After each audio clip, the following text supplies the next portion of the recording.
One of the better-known apologists of the 20th century, very popular apologist, was Francis Schaeffer. And I'm critical of some things in Schaeffer, and I'm very appreciative of other things in Schaeffer, but sadly at this point I have to be critical of Dr. Schaeffer. He had a tendency in some of his publications to present apologetics. He called it pre-evangelism. Pre-evangelism. He said, you know, the modern man has so departed from the antithetical way of thinking of the Greek philosophers, that too bothers me, but nevertheless has so departed from that apologetics needs to talk to the modern man and do some preparatory work before he can even understand the gospel or be challenged by the gospel. At this point, some students will think, now, Dr. Bunsen, aren't you just kind of, isn't this an insignificant hair that you're wanting to slice? I mean, come on. So he believed in doing apologetics. He believes in doing evangelism. You believe that the things that are involved in what he called apologetics should be said. You believe the things he talked about evangelism should be said. So what's the big deal? It's just a matter of how you cut the cake, right? Well, many times the way in which you organize things is already an indication of some of your convictions in your operating strategy. So, no, I don't think this is an insignificant hair that we're splitting.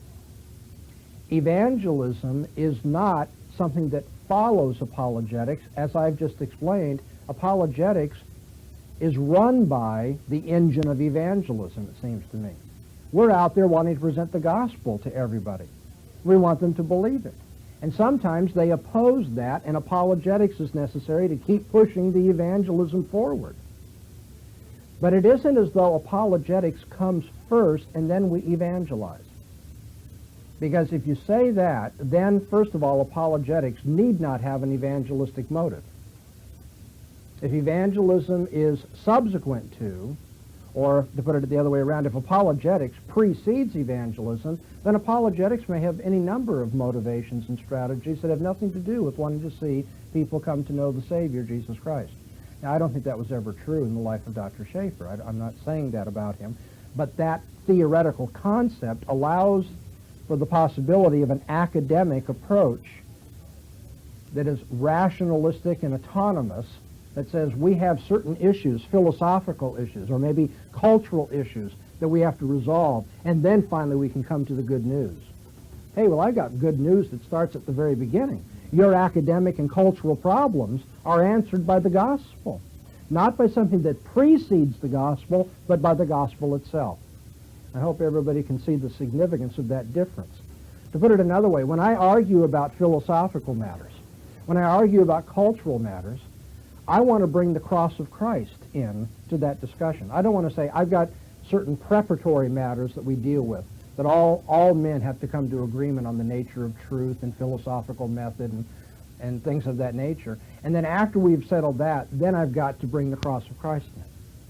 No, it seems to me it's the cross of Christ that's at the very beginning of our testimony. And that corrects our misconception, our intellectual misconceptions about truth and method and philosophy and culture as well. So, what's the relationship of apologetics to evangelism? I don't think that it's pre-evangelism. I think it's part of evangelism. The pre-evangelistic view of apologetics, it seems, is just another way of speaking of preparationism. The notion that there's something prior to the gospel that prepares people for the gospel and is rationalism.